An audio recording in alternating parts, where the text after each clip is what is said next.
Absinthium artemisia. This ancient herb, also known as wormwood, has been a part of mankind since the beginning of history. This mythical element was brewed by witches, prescribed by physicians, heralded by poets, and cautioned by God.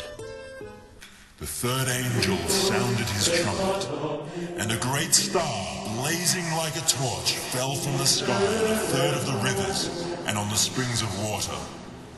The name of the star is Wormwood. A third of the waters turned bitter, and many men died from the waters that had become bitter.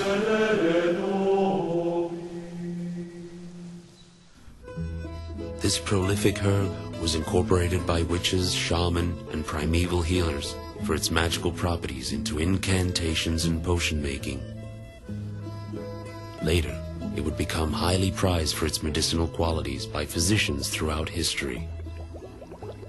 The bitter weed of Absinthian lasts to ensure his love stand true and fast.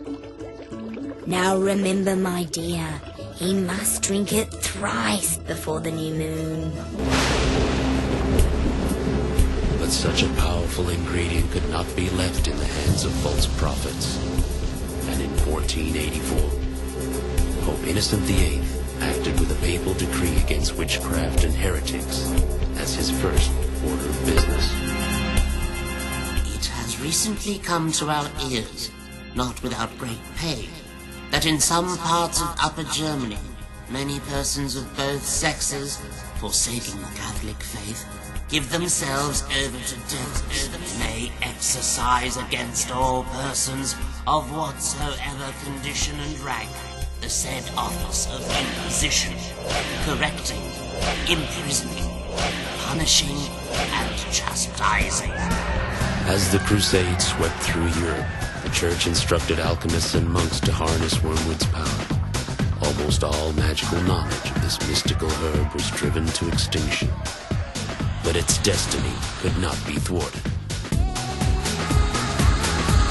The lack of religious inclination in Bohemia and Moravia allowed the possibility of some ancient recipes to be passed on.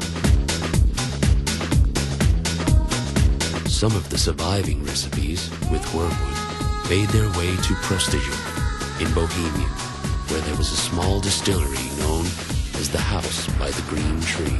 Established in 1518, this small distillery kept them safe, eventually developing and evolving them into various potions, of which one would become the modern version of Czech Absinthe.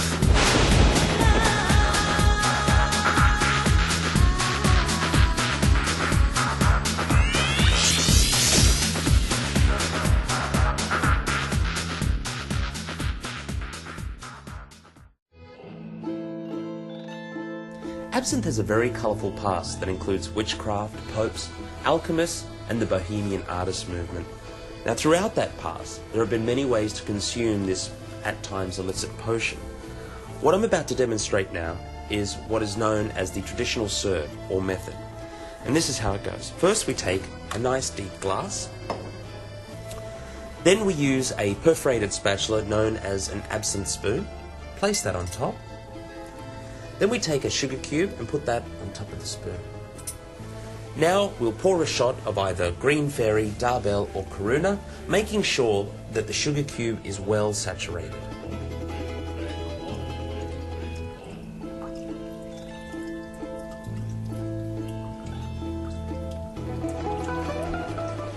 And what we'll do is we'll allow the remainder of the absinthe to just drain into the glass, take a match and light the sugar cube. As you can see, Czech Absinthe being of such high proof, the sugar cube lights almost immediately. Now what we'll do is we'll wait until that flame goes out, allowing the sugar cube to caramelise. That flame is starting to diminish. You can also see that the sugar cube is starting to cook. The sugar is bubbling and caramelising. There we go. That flame's just gone out.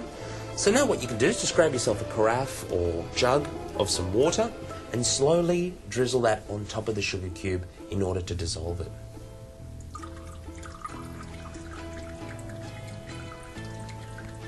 So 2 or 3 parts water to 1 part absinthe. There we go, that sugar cube is all broken down now. We'll turn the rest of the sugar in and start to stir it, trying to dissolve the remainder of the sugar into the mix. A little residual sugar down the bottom's not too bad. And there you go, the traditional serve.